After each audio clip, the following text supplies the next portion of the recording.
André Agombe. Bonjour. Bonjour, il n'y a pas de président au collectif Ça Suffit, il y a un coordonnateur, on est vraiment tous égaux comme frères et on essaie de travailler en synergie. Alors, je sais que vous êtes très modeste. Autant pour moi, c'est le coordonnateur du collectif Ça Suffit. Moi, je tiens à vous remercier parce que je sais que vous avez un agenda très très chargé. Hier, vous étiez à la table ronde pour les prisonniers politiques et les arrestations arbitraires et vous étiez sur le plateau de TV5 Monde hier et je vous remercie très sincèrement parce que je sais que vous êtes très sollicité. On va commencer par parler de la table ronde à laquelle vous avez participé avec d'autres. On peut citer Alexis Miayukou, Benjamin Tungamani, Benjamin Moutsila et plusieurs autres associations de la société civile congolaise. Il y avait Monsieur Patrick Baudouin, l'avocat, et plusieurs organisations françaises. Alors, on parle aujourd'hui d'une table ronde sur les prisonniers politiques au Congo et les arrestations arbitraires. Pourquoi cette nouvelle initiative est-elle salutaire aujourd'hui? Elle est salutaire parce qu'elle permet d'aujourd'hui de faire, certes différemment, mais surtout plus efficacement. On essaye aujourd'hui de faire ce qu'on appelle un groupe de contact.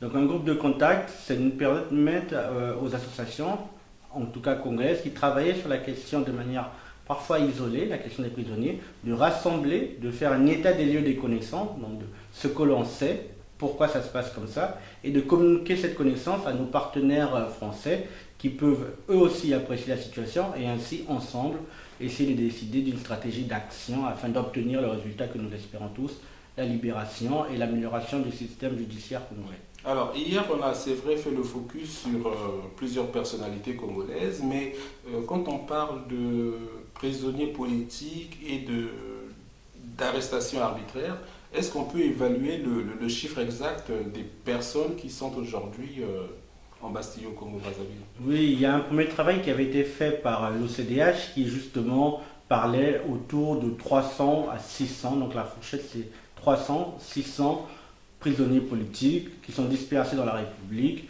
Mais ça, ce n'est que la partie visible, puisqu'il y a des prisons privées, puisqu'il y a des lieux de détention totalement arbitraires, et des lieux de torture. Donc, le phénomène est global. On date la reprise de ce phénomène aux années 2013, mais il faut savoir que sur toute l'histoire du Congo, il y a quasiment toujours eu des prisonniers politiques. Alors, hier, c'est vrai que Congo Liberty était présent à cette manifestation. Je voudrais qu'on revienne sur des points précis, en tout cas ceux que vous avez évoqués. Je pense que vous aviez parlé de lieux de détention mobiles. J'étais un peu surpris d'apprendre ce type de détention-là. Et puis, reconnaissons aussi que les arrestations arbitraires et les assassinats, puisqu'il s'agit de ça, au Congo, comme il a été souligné hier, ont toujours été quelque chose de pratiqué depuis les années 60. Donc, en ce qui concerne les lieux de détention mobile, de quoi il s'agit? Est-ce que vous pouvez nous expliquer? Le premier lieu de détention mobile qui est vraiment apparu dans la presse congolaise, les gens ont tendance à l'oublier, est lié à l'affaire des disparus du Beach.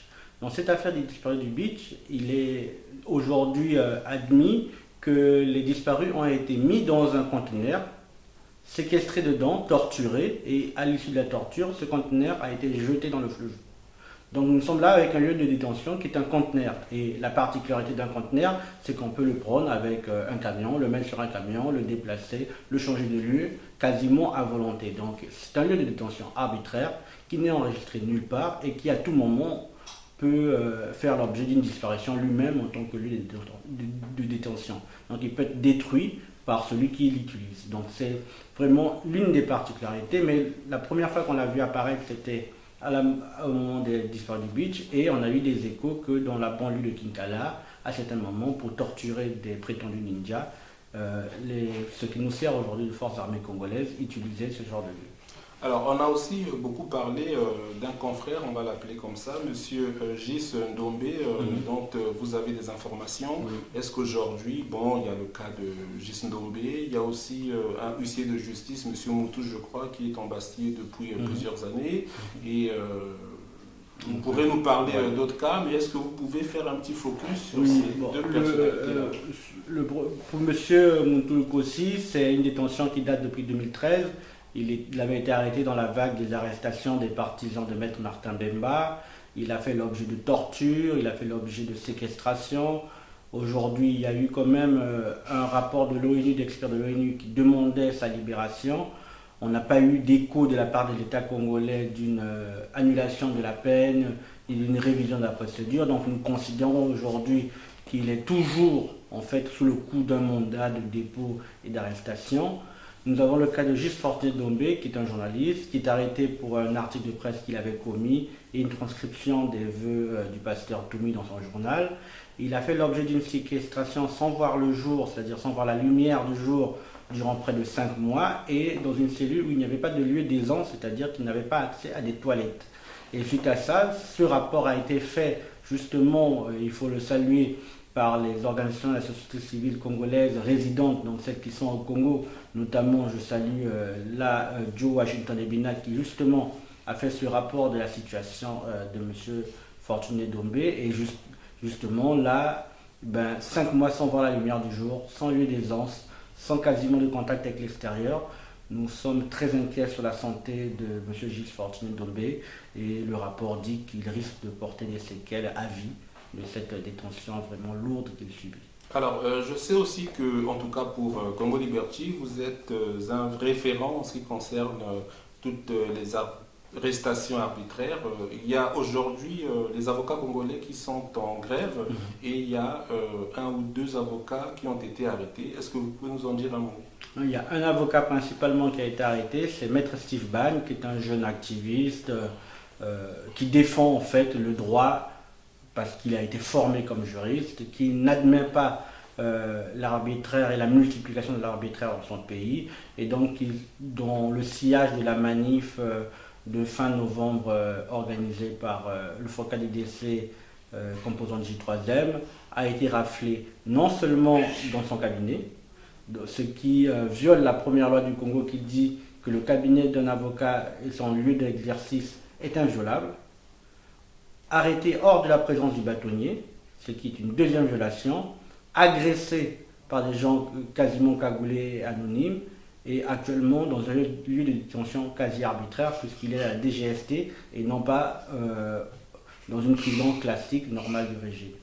Les avocats, dans un élan de solidarité, ont justement bien réagi. À Brazzaville, il y a eu grève.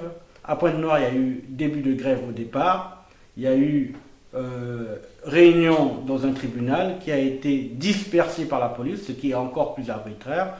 Il y a eu une condamnation, en tout cas un appel à la libération par le Comité international des barreaux, donc c'est vraiment la conférence plutôt internationale des barreaux, qui est la plus haute instance juridique des juristes de tradition francophone et, comme ils disent, civilistes, qui justement appelle à la libération de M. Bagne. Nous espérons, j'avais eu vent qu'aujourd'hui ou hier, il devait avoir une audience. Donc nous espérons que la mobilisation pourra obtenir la libération de Maître Steve Bagne. Et Maître Steve Bagne a fait l'objet de mauvais traitements. Il a des blessures au niveau des poignets et peut-être ailleurs, je n'ai pas eu plus de possibilités. Andrea Gombe, coordonnateur du mouvement Sassoufi sur Congo Liberty. Comme la journaliste vous l'a dit hier sur la situation du pôle, vous avez parlé de génocide. J'ai envie d'épuration ethnique. Épuration ethnique, génocide, pour moi c'est pratiquement la même chose. Est-ce que vous ne dramatisez pas la situation dans la région du pôle, d'autant plus que M. Denis Sassou Nguesso dit être à la recherche de M. Binsamou Frédéric, dit le pasteur Toumi? J'aimerais être en train de dramatiser, mais malheureusement, la lecture froide, dépassionnée de tous les rapports qui nous viennent de cette région nous montre un caractère systémique.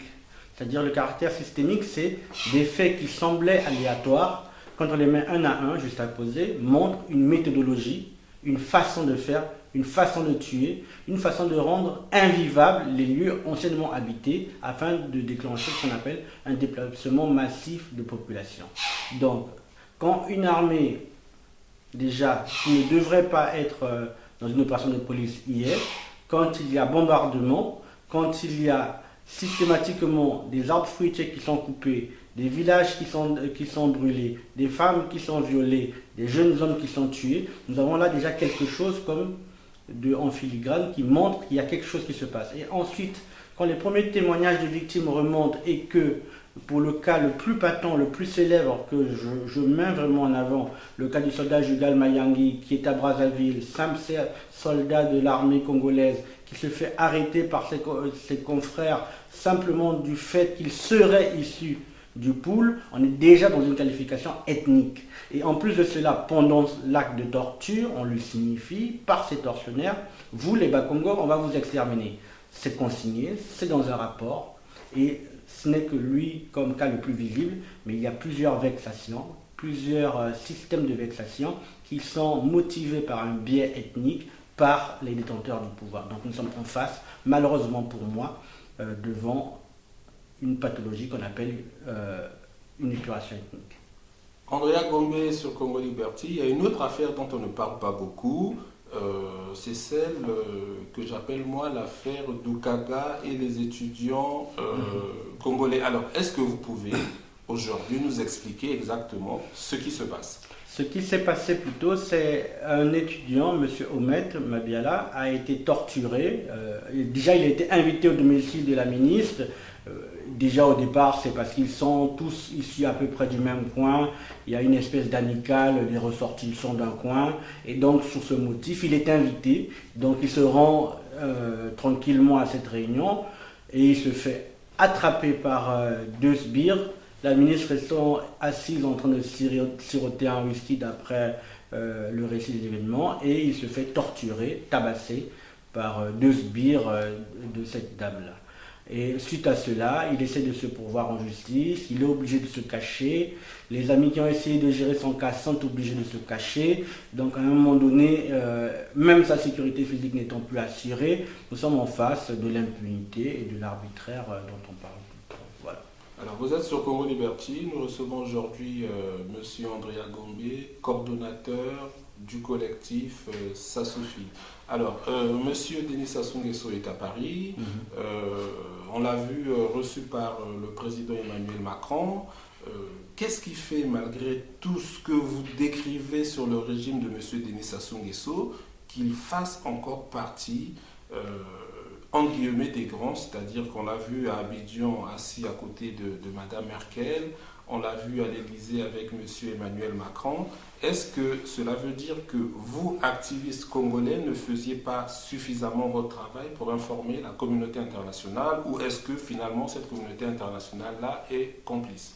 Non, il ne faut pas voir les choses sous cet angle. Il n'y a ni complice, ni mauvais travail du côté des activistes.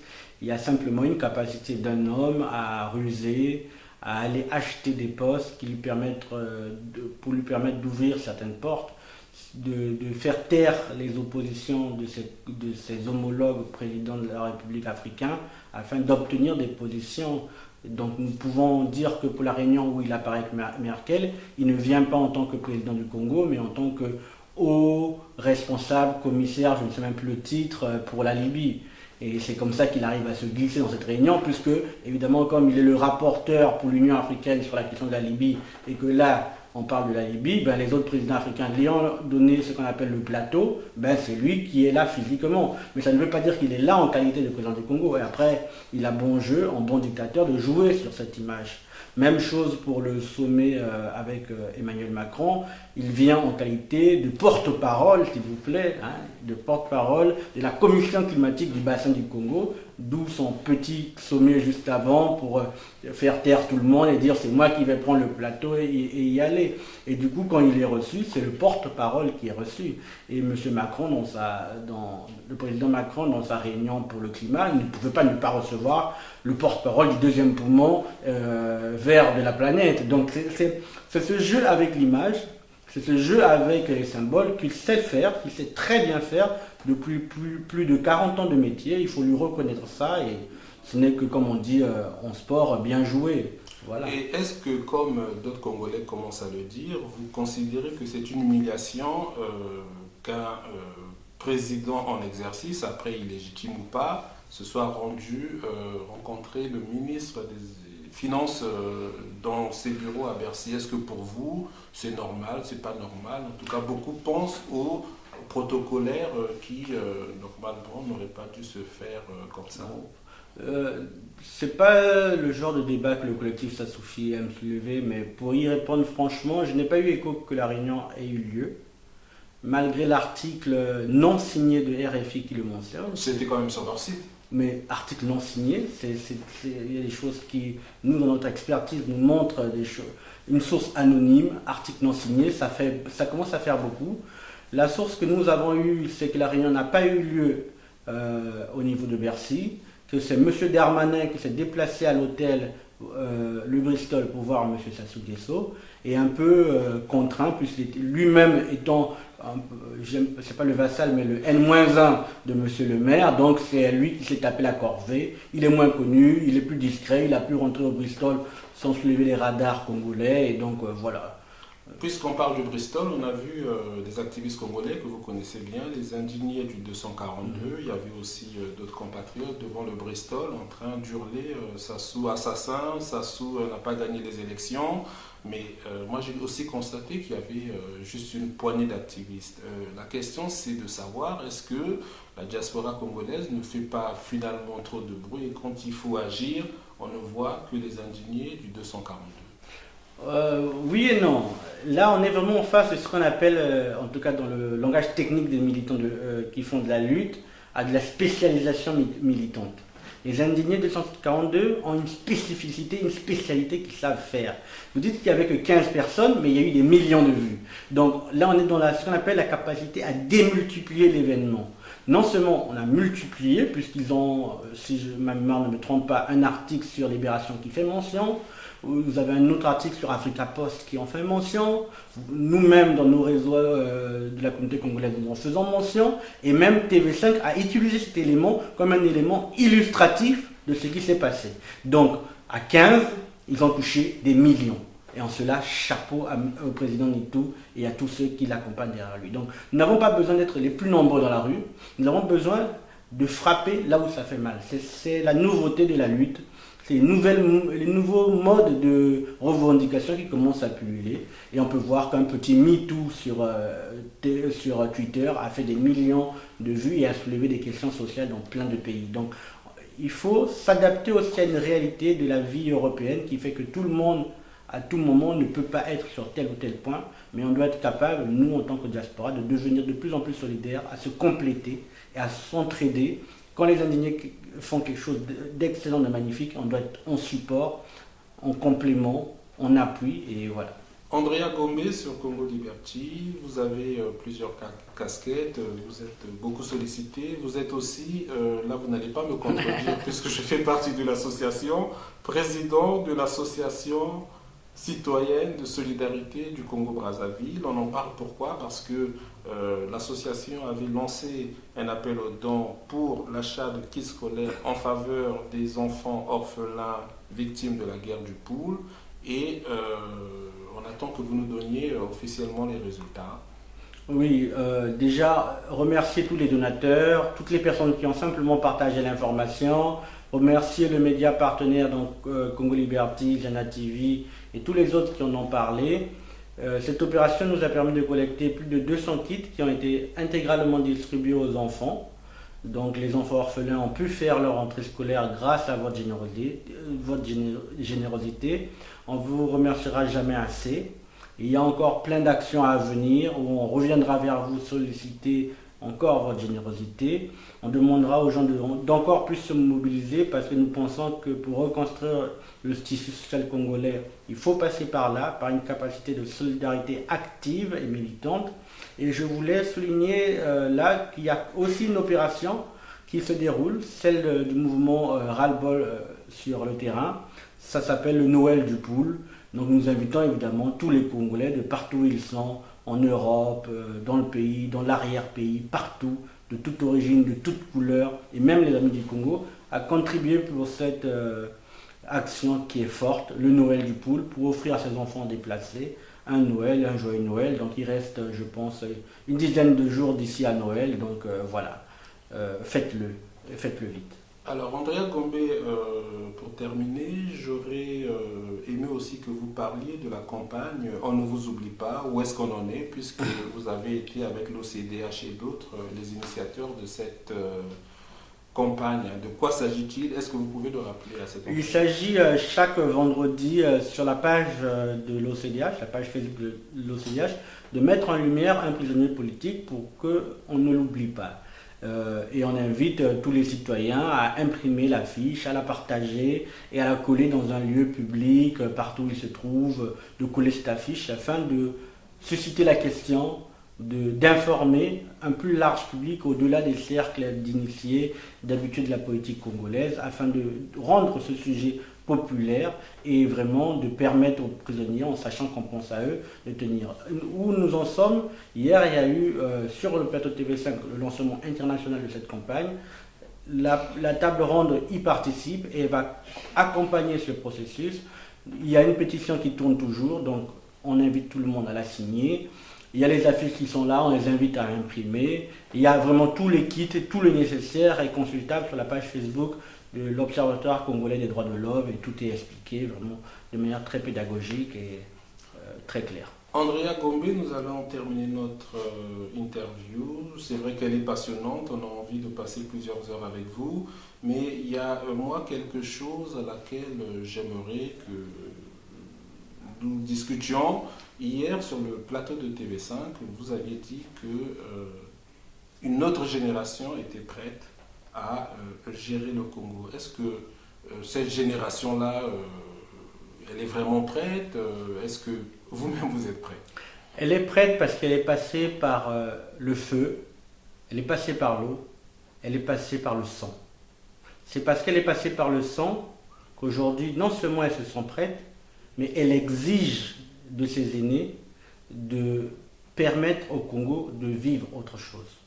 Nous pensons que nous sommes prêts pour un Congo plus fraternel. Nous pensons que nous sommes prêts pour un Congo post-ethnique. Parce que nous sommes convaincus que ce que nous avons eu en 1992 n'est pas la démocratie, mais une forme d'ethnocratie. Quelque chose qui accompagnait l'ancien dispositif du monopartisme. Et qu'aujourd'hui, les Congolais ont la maturité de comprendre que dire que le Nord est minoritaire est une faute lourde. Dire que le Sud est majoritaire est une faute grave. Personne n'est majoritaire ni minoritaire parce que nous sommes citoyens égaux devant la loi. Et c'est un homme, une voix, peu importe son origine. Et c'est sur les idées, c'est sur les propositions, c'est sur la capacité à s'engager pour son pays qu'on doit décider et choisir les hommes. Et non pas une appartenance supposée. Parce que peu importe qu'on s'appelle Ngombe, Poitiers ou quoi que ce soit, rien ne dit que par ce nom, on est attaché à un terroir ou à un autre. Le terroir, c'est là où on se sent bien, c'est pas là où on est né. Est-ce que vous avez autre chose à rajouter? Je trouve que c'est une très belle conclusion. Si vous voulez rajouter quelque chose, n'hésitez pas. La seule chose que j'ai à rajouter, c'est que je relance toujours cet appel à tous les Congolais républicains dans les administrations, dans l'armée, partout où vous vous trouvez, contactez-nous. Envoyez-nous tout ce que vous avez sur cette administration, sur comment ça se passe, sur la réalité du terrain, parce que c'est avec ce matériel brut que nous pouvons faire quelque chose, que nous pouvons plaider pour vous, que nous pouvons faire des dossiers, monter justement cette grogne, faire les plaidoyers. On ne peut pas le faire sans vous, on a besoin de vous. Le collectif Sassoufia a besoin de vous, a besoin de ce Congo républicain et uni. Et vous avez tous nos contacts, donc contactez-nous. Engagez-vous pour le Congo car la République a besoin de tous ses enfants, de vraiment tous ses enfants. C'était l'interview d'Andrea Gombe que nous remercions en dépit de son agenda très chargé. Comme vous savez, vous êtes le bienvenu et puis on vous souhaite bon vent, bon courage. Continuez comme ça, le Congo aura besoin de vous et d'autres fils qui se mobilisent pour lui. A très bientôt sur Congo Liberty. Merci.